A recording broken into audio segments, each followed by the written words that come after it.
कैसी लग रही हूँ मैं? बहुत ही खूबसूरत। प्यार करते हो मुझसे? हाँ शादी करोगे मुझसे? बिल्कुल। तो फिर चलें? यस।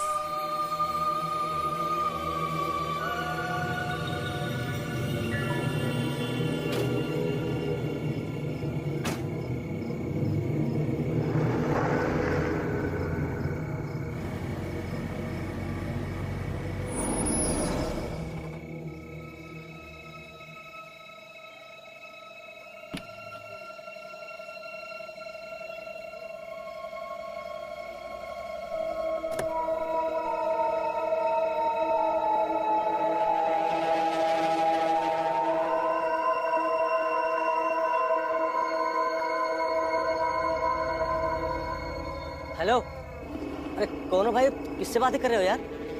तुझे दिख नहीं रहा मैं किससे बात कर रहा हूँ? अरे पर यहाँ तो कोई दिखाई नहीं दे रहा। अरे तुम कर क्या रहे हो भाई? निकलो। अपना काम अरे करना। चल। अरे मैं पूछता हूँ, अरे कौन हो भाई? अरे मैं पूछता हूँ। अपना चल चल अरे यार। चल।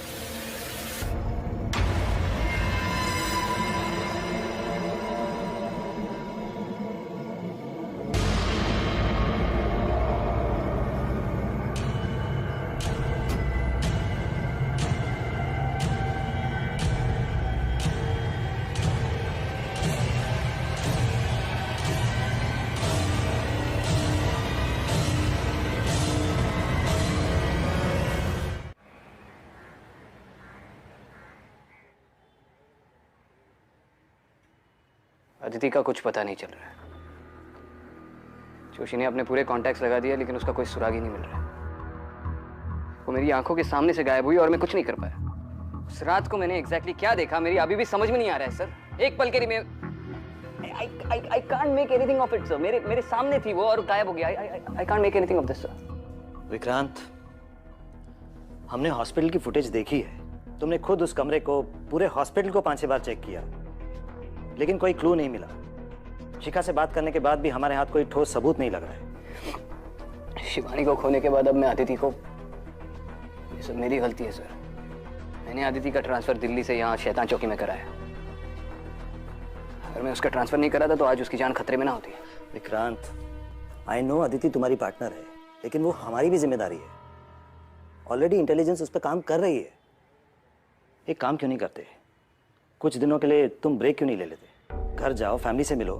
वैसे भी कई दिनों से तुम अपने माँ बाबा से मिलने नहीं गए, और अगर तुम अपनी बेस्ट पे नहीं रहोगे तो अदिति को कैसे ढूंढोगे? नहीं, मैं छुट्टी नहीं लूंगा सर। खाली बैठूंगा तो पागल हो जाऊंगा। आप मुझे किसी दूसरे केस पे भेज दीजिए सर।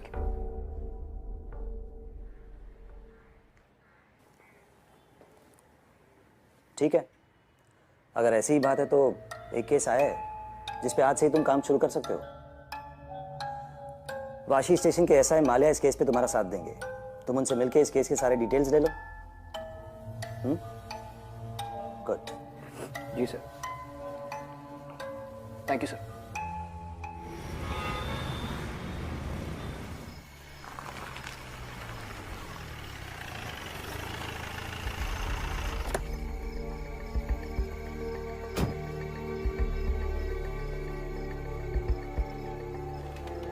बोलो माल्या, केस क्या है? सर, परसों रात 18 मार्च को जय नाम के एक लड़के की मिसिंग कंप्लेन आई है। उसकी गाड़ी हमें पनवेल के पेट्रोल पंप के पास खड़ी मिली। और लड़का? सर वो नहीं मिला, हम उसे ट्रैक नहीं कर पाए क्योंकि फोन गाड़ी में मिला। सर कुछ दिनों पहले रतन राज नाम का एक लड़का लापता हुआ था और उसकी गाड़ी हमें ठीक वहीं मिली जहाँ जय की मिली। दोनों लड़के एक दूसरे को जानते हैं? नहीं सर, और अजीब बात यह है सर कि परसों रात रतन घर वापस आया। उसी रात जब जय गायब हो गया? जी सर। तो तुमने रतन से पूछा नहीं वो इतने दिन कहा था? सर पूछा। सर यहीं पर केस थोड़ा और अजीब हो जाता है। सर रतन जब से घर वापस आया है तब से ऐसे बिहेव कर रहा है जैसे जैसे हमेशा कोई उसके साथ है। उसके घर वाले बहुत डरे हुए सर। ये उसके केस की फाइल है।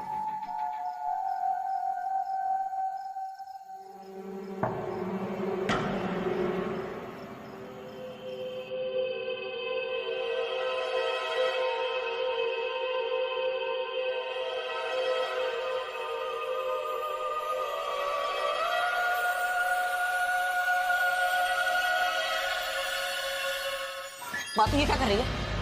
तू यहाँ से बाहर निकल। रतन कैसी बातें कर रहा है? हाँ? किस गलती की सजा दे रहा है तू हमको? तुझे किसी की नजर लगी है इसलिए मैं नजर उतार रही हूँ तेरी। तूने फिर उसे रुला दिया ना? जाओ जाओ उससे जाके माफी मांग। यहाँ कौन है जिससे मैं माफी मांगू? तू पागल हो गया है क्या? प्लीज प्लीज मुझे छोड़ के मत जाओ प्लीज। भगवान, रतन क्या कर रहा है?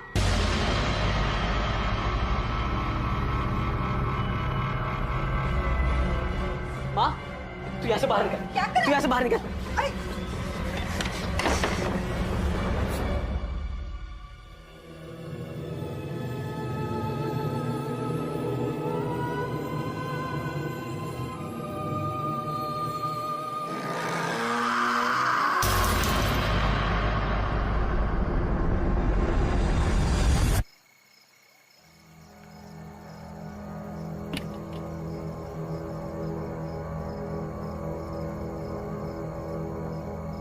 माले तुम्हें कोई बदबू आ रही है? हाँ सर, बड़ी अजीब सी बदबू है। और ये बदबू तब से है जब से हमने गाड़ी को कस्टडी में लिया है। तब से ये बदबू गई नहीं सर। पता नहीं क्यों ये स्मेल जानी पहचानी सी लग रही है। सबसे पहले ये गाड़ी किसने स्पॉट की थी? सर वो पेट्रोल पंप पे एक लड़का है हरीश, अटेंडेंट है, नाइट ड्यूटी उसी की रहती है। दोनों गाड़ियों की रिपोर्ट उसी ने की और उसने दोनों लड़कों को भी देखा था। अजीब सी हरकत कर रहे थे वो, पता नहीं अपने आप में बातें करते हुए कहीं दूर निकल गए। अच्छा, हरीश ने दोनों लड़कों को देखा? जी सर। हरीश से मिलते चलो। ठीक है सर।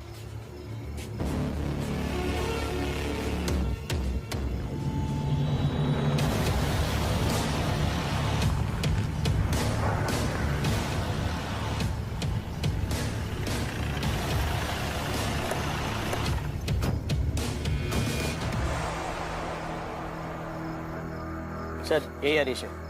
18 तारीख की रात को ये लड़का यहाँ पे आया था?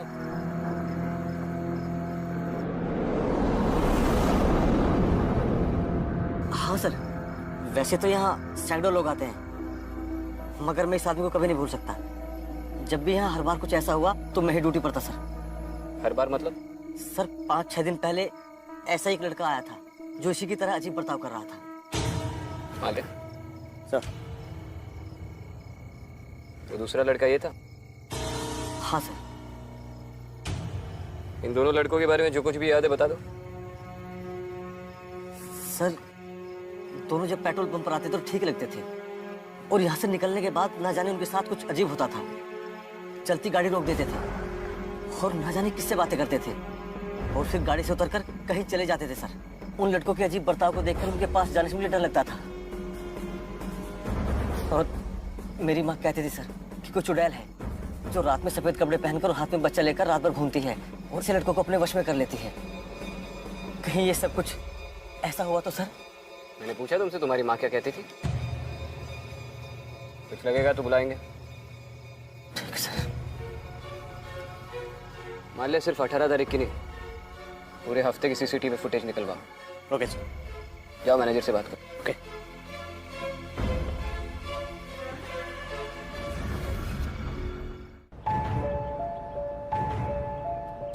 सर 18 का फुटेज रात के 12:20 जय पेट्रोल पंप पहुंचता है। ये देखिए।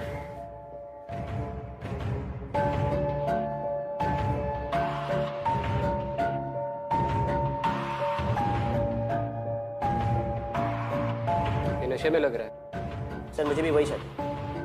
हमें रतन राज का भी फुटेज मिला है। ये 13 की फुटेज रात के 12:30 रतन भी खुद से बात करता हुआ गाड़ी वहीं छोड़कर चला जाता है, जैसा कि हरीश ने बताया। 13 को रतन गायब हो गया था और 18 को वापस आया और ठीक उसी वक्त जय भी गायब हो गया उसी जगह से, और दोनों का बर्ताव भी सेम है। ये कोइंसिडेंस नहीं है, ये कोई पैटर्न हो सकता है। अच्छा। पिछले 3 महीने का सीसीटीवी फुटेज मंगवा। शायद पहले भी ऐसा कुछ हुआ और किसी को पता न चला, और इमीडिएटली एक टीम असेंबल करके जय को ट्रैक करना शुरू कर दो। सर मैं रतन को मिल के आता हूँ। चल।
फिर से वही बदबू? हाँ, बहुत बदबू आ रही है। रतन बेटा, आज मैंने तुम्हारी पसंद का खाना बनाया है। रतन,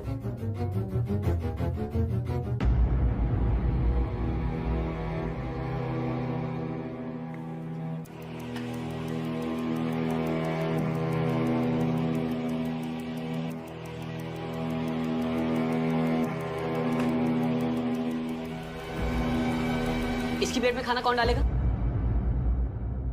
किसकी प्लेट में बेटा? इसकी प्लेट में।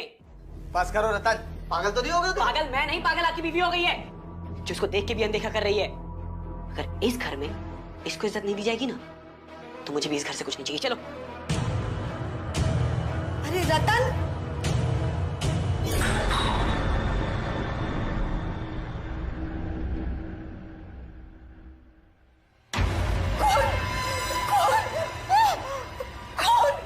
क्या हुआ? वो देखिए ना, खून। कहाँ है खून? गाली तो है। अरे देखिए ना, खून है। लगता कोई आया। मैं देखता हूँ।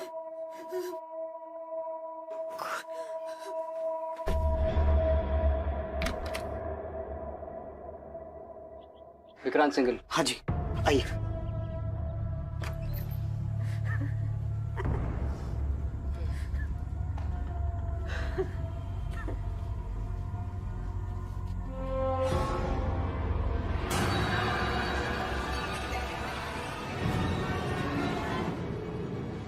रतन, मैं विक्रांत सिंघल, एसीपी। तुमसे कुछ सवाल पूछने हैं।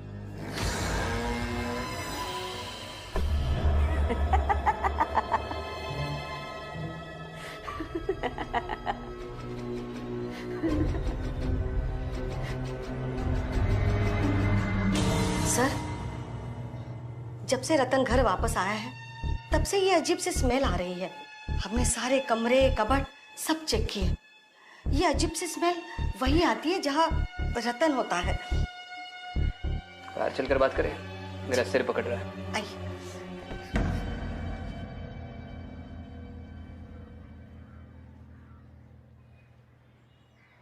आपके बेटे को शराब या ड्रग्स की लत थी?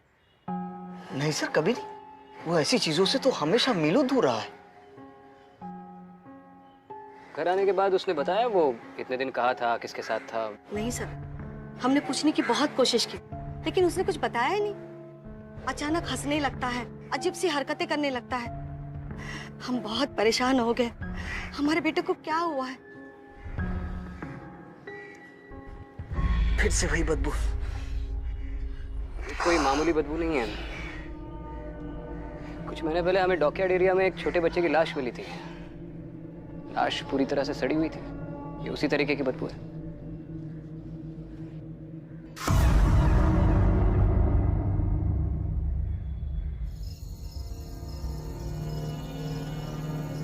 सर, पेट्रोल पंप वालों के पास इतना बैकअप नहीं होता है। एक टाइम में 30 दिन का फुटेज होता है। ठीक है। हेलो। ओके सर, खबर मिली है कि जय घर वापस आ गया है और वो वैसे ही रिएक्ट कर रहा है जैसे रतन कर रहा था। आज 23 तारीख है ना? Yes sir. 13 को रतन गायब हुआ था और 18 को वापस आया, और उसी दिन जय गायब हुआ, जो अब 23 को वापस आ गया। पैटर्न ऑब्जर्व कर रहे हो? Yes sir. ठीक 5 दिन बाद रतन लौटा और जय गायब हो गया, और अब ठीक 5 दिन बाद जय लौटा है। तो कोई और भी गायब हो सकता है। सर, मैं देखता हूँ।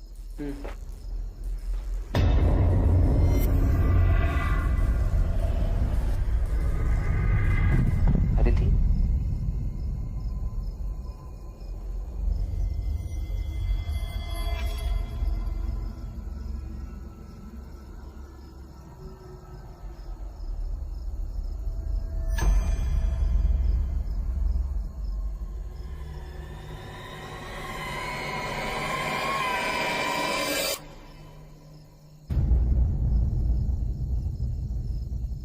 सर, सर अब ठीक है? सर, एक बात करनी थी। वो पनवेल पेट्रोल पंप के पास मेरे कुछ दोस्त रहते हैं। मैंने उनसे बात की। उनका कहना है कि वो आधी रात के बाद पेट्रोल पंप की तरफ नहीं जाते हैं। तेंदुए के डर से नहीं, बट भूत प्रेत के डर से। सर, मैं वही कह रहा हूँ जो मेरे दोस्त ने कहा। उसका कहना है कि आधी रात के बाद उसने वहाँ पे एक लड़की देखी है, मोहिनी। उसे देख के उसे बुखार हो गया था सर। और वो लड़की खूबसूरत थी, उसके लंबे घने बाल थे, सुरीली आवाज में गाती थी और उसके बदन से फूलों की खुशबू आती थी। पता नहीं हमें क्यों बदबू आ रही है। हाँ सर, पर ये सब आपको कैसे पता? अरे इस मोहिनी के बारे में स्कूल में काफी कुछ पढ़ा था, काफी सारी फिल्मों में भी इसका जिक्र है। एक काम करते हैं, पहले इंसानों को इन्वेस्टिगेट करते हैं। अगर उस इन्वेस्टिगेशन ने दम तोड़ दिया तो फिर भूतों की फाइलें खोलेंगे। गाड़ी निकलवाओ, उस पेट्रोल पंप का एक चक्कर लगा दे। सर।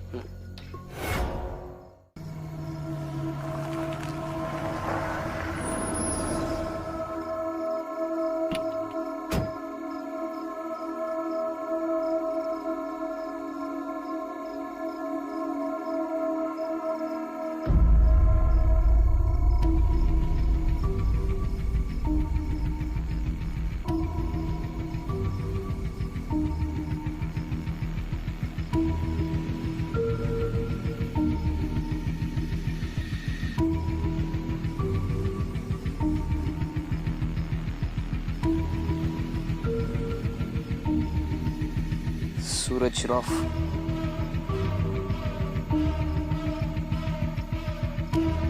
अंदर चेक करते हैं।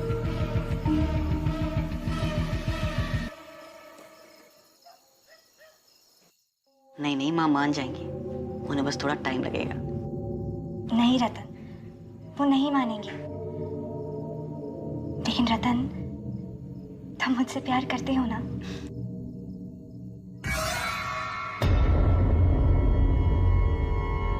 What? मैं ये नहीं कर सकता। तुम ये नहीं कर सकते। तुम मुझसे प्यार नहीं करते। करता हूँ ना, करता हूँ। करते हो ना? तो लो, साबित करो। मैं साबित करूंगा, मैं साबित करूंगा।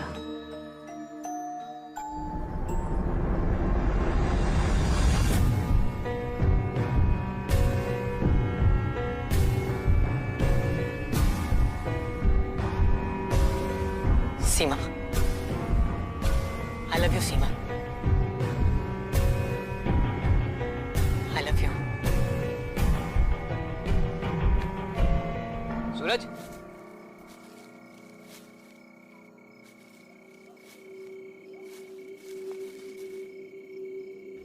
सीमा, मैं तुम्हारे बिना नहीं रह सकता सीमा। I love you। Seema. Arya. Sir. तो भाई किससे बात कर रहा है तू? अरे कौन है? किससे बात कर रहा है? सूरज, वो हमें अलग करना चाहते हैं। सूरज, अरे किससे बात कर रहा है? सूरज, तुम मुझे छोड़ोगे तो नहीं? अरे भाई,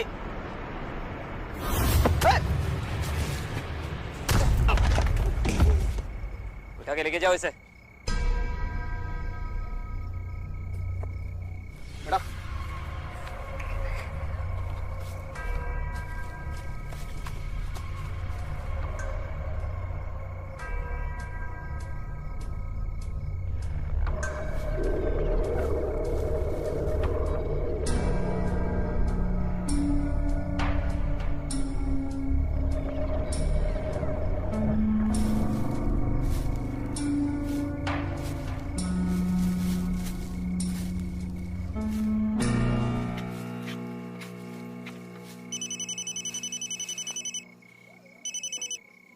hello.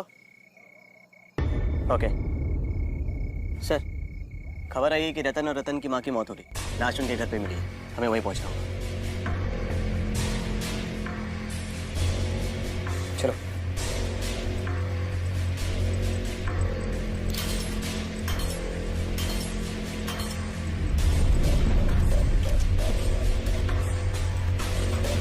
I'm sorry, sir.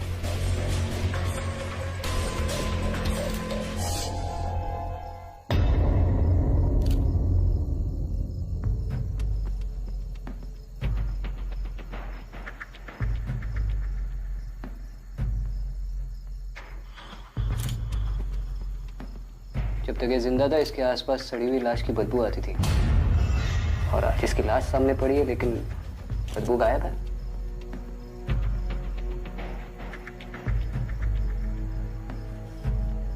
Arya, forensics team को बोल दो इनकी ऑटोप्सी अर्जेंट है, टॉप प्रायोरिटी।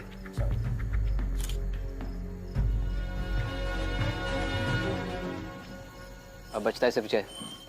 अगर ये कोई पैटर्न है तो जय की फैमिली को इमीडिएटली वार्न करना पड़ेगा। सर।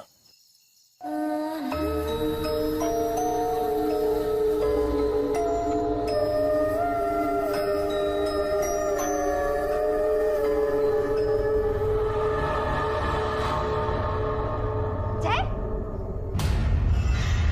क्या कर रहा है तू? और कैसे स्मेल आ रही है? माँ, तुम्हारी बहू को गहने पहना रहा हूँ। कहाँ है वो? माँ मेरे सामने तो है बैठी हुई। माँ जय, मुझे कुछ नजर नहीं आ रहा है। तू ये सब बंद कर दे अभी के अभी। माँ तुम बाहर जाओ। देख, माँ तुम बाहर जाओ। सुन जय, समझने की कोशिश कर। माँ तुम बाहर जाओ। माँ जय, तुम बाहर जाओ। जय, तुम बाहर जाओ। मेरी बात तो सुन। तुम बाहर जाओ।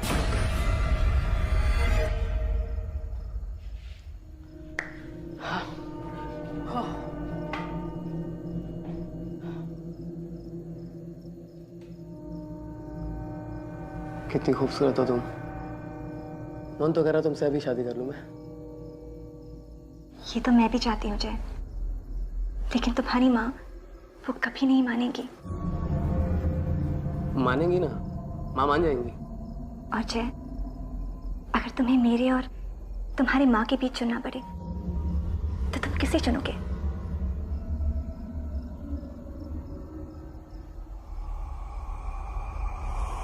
तुम्हें चुनूंगा मैं, तुम्हें।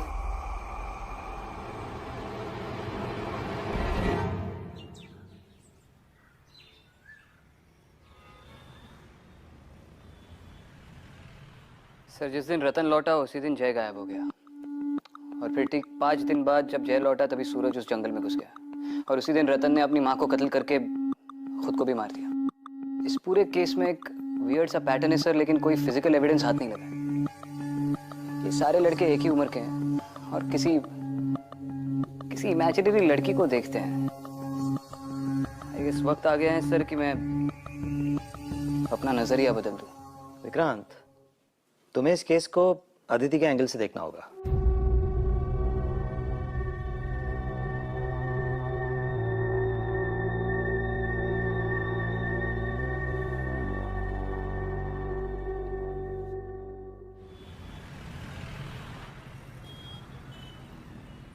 मिसेस रोड़े, जय ने आपको बताया वो किससे बात करते रहता है?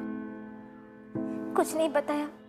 मैंने कई बार पूछा, कुछ भी नहीं बताता है।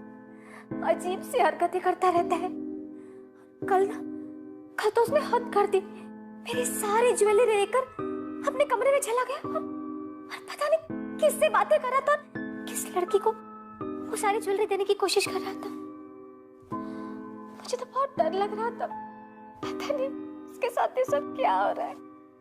लड़की को दे रहा था? जी। उसने कोई नाम लिया? नाम? हाँ, कोई नाम तो ले रहा था। हाँ, सीमा नाम ले रहा था वो।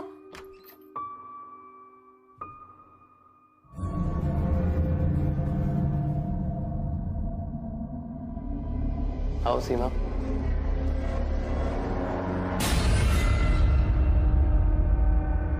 कम।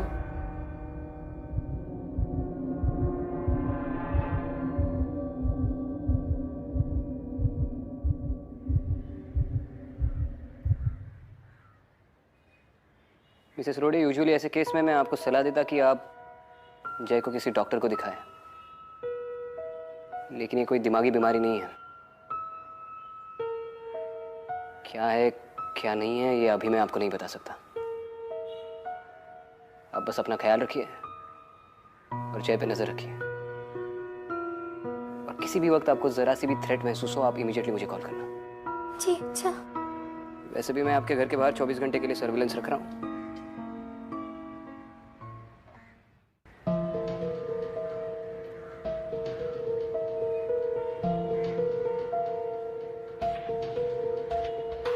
तीनों लड़के हैं, तीनों की उम्र तकरीबन 25 और 28 के बीच। और तीनों को माने से? तीनों अपनी गाड़ी उस पेट्रोल पंप के पास छोड़कर 5 दिन के लिए उसी जगह पे छुपे हुए थे। सूरज और जय को लग रहा है कि उनके साथ कोई सीमा नाम की लड़की है। इसका मतलब रतन खुद से बातें नहीं कर रहा था, हैल्यूसिनेट कर रहा था। इस एरिया की पिछले कुछ सालों में रिपोर्ट की गई सारी केस फाइल्स निकालो जिसमें सीमा या नाम मेंशन किया हो। सर सारी case files, accidents, missing persons report, murder case, rape victim, सब कुछ। सर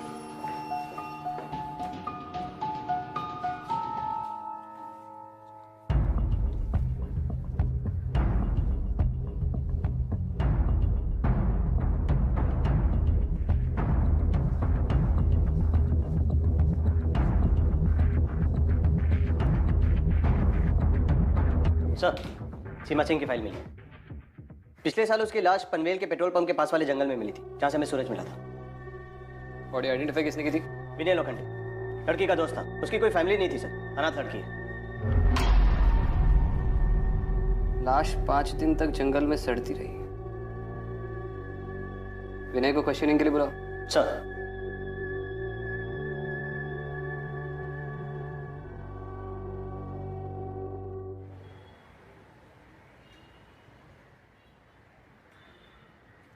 ये विनय की मां है। बैठी।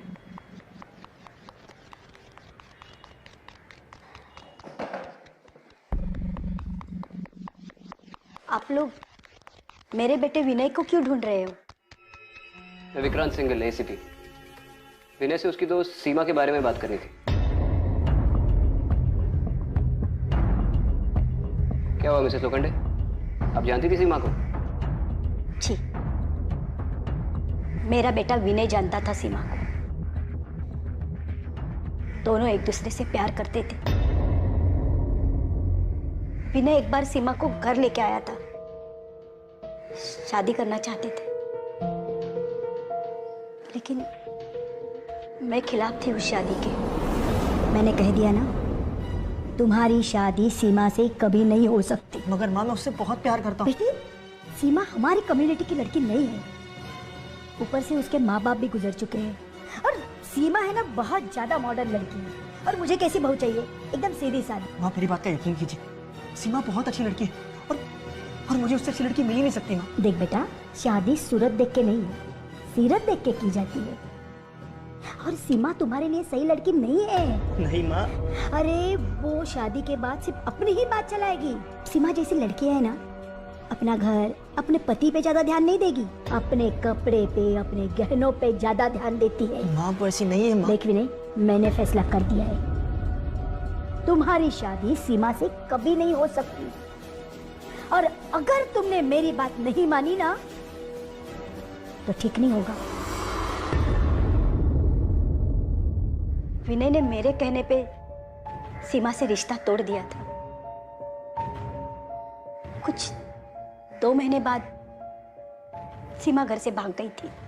पुलिस ढूंढ रहे थे सीमा को। तो मैंने विनय से पूछा, सीमा कहाँ है? तब उसने बताया, सीमा अब इस दुनिया में नहीं रही। दोनों खुदकुशी करने गए थे। सीमा ने जहर पी लिया, लेकिन विनय घबरा गया, भाग गया वहां से।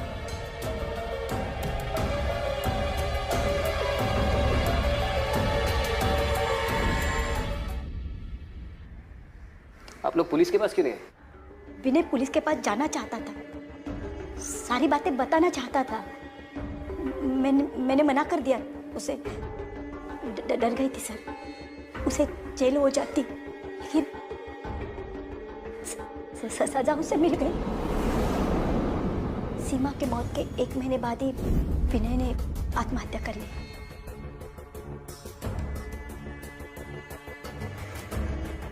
सारी गलती मेरी थी सर, सजा मिली मुझे।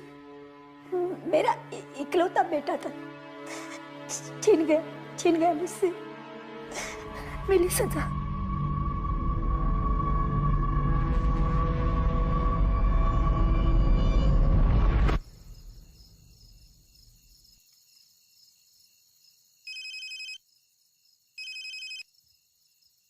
हेलो। मिस रोडे विक्रांत सिंगल बोल रहा हूँ। हाँ जी बोलिए सर। देखिए मैं जो बोल रहा हूँ वो ठीक से सुनिए। जय अगर सीमा के बारे में कुछ भी कहे तो उसकी हाँ में हाँ मिलाना। कहना आप उसकी और सीमा की शादी के लिए तैयार है, आपको कोई हर्ज नहीं है। लेकिन सर ये सीमा है कौन? वो मैं आपको बाद में बताता हूँ, मैं आपके घर की तरफ ही आ रहा हूँ। और याद रहे सीमा के बारे में एक भी बुरा शब्द नहीं निकालना। ठीक है।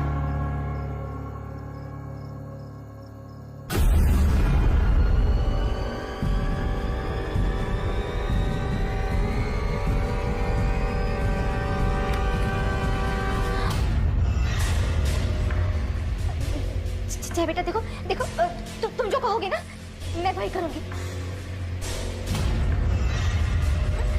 तुम सीमा से शादी करना चाहते हो ना, तो हो जाएगी तुम्हारी शादी। मैं करा दूंगी बेटा, मैं खुद करा दूंगी तुम्हारी शादी। हाँ? देखा, माँ शादी के लिए मान गई। मेरा बच्चा, तो चिंता मत कर बेटा, मैं तुम दोनों साथ में रहना, मैं करा दूंगी तुम्हारी शादी।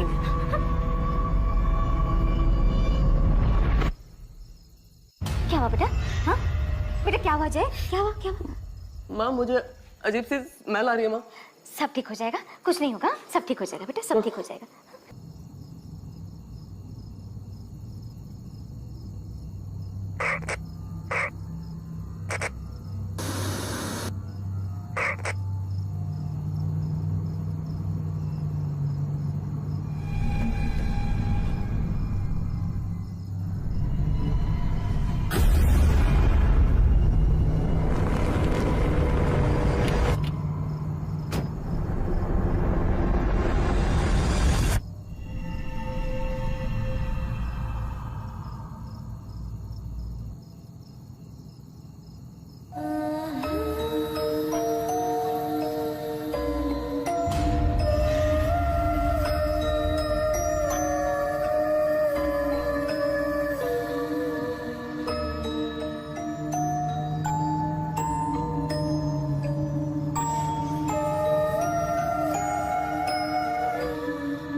मुझे देखकर खुश तो हो ना तुम? तो बताओ कैसे लग रही हूं मैं खूबसूरत तो हूं ना?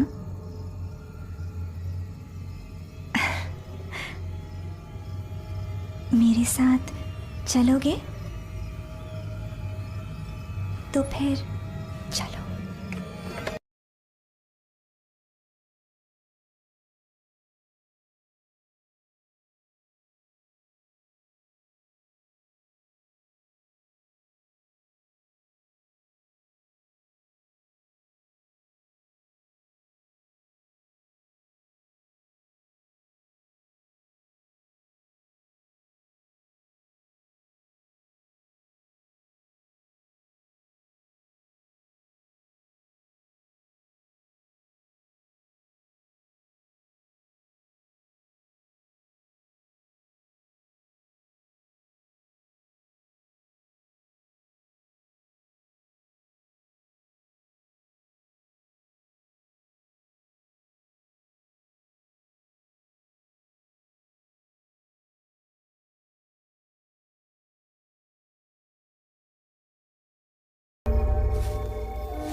विक्रांत उसके साथ मत जाओ।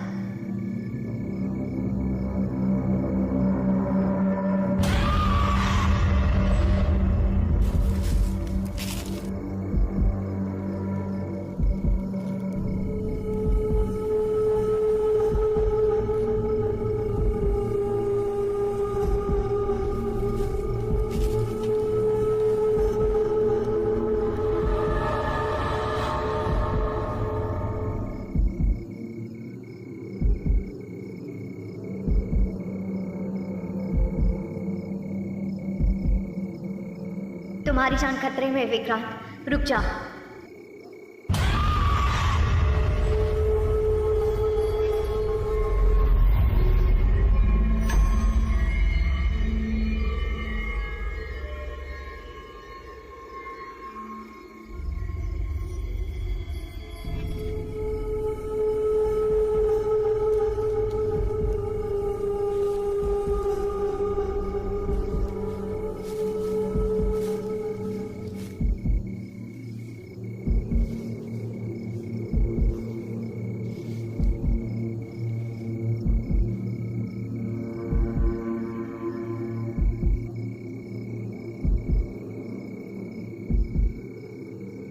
तुम्हारी जान को खतरा है विक्रांत, रुक जाओ।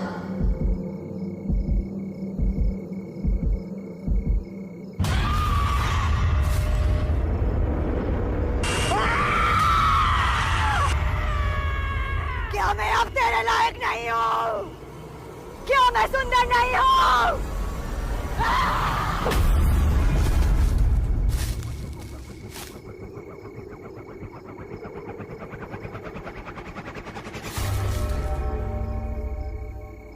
सीमा,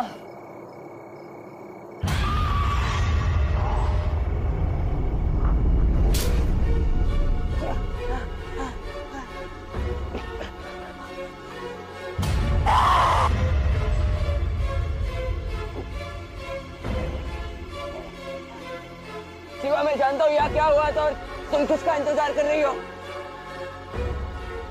तुम विनय की राह देख रही हो ताकि वो आए और तुम अपना बदला ले लो। विनय नहीं आएगा सीमा, विनय नहीं आएगा, वो इस दुनिया में नहीं रहा। एक दोस्त को खोने का दुख क्या होता है ये मैं समझ सकता हूँ सीमा, लेकिन तुम अपने प्यार को गलत दुनिया में ढूंढ रही हो। अगर उसका यहाँ पे इंतजार करोगी तो बहुत से निर्दोष लोग मारे जाएंगे। उसे ढूंढना है तो अपनी दुनिया में ढूंढो।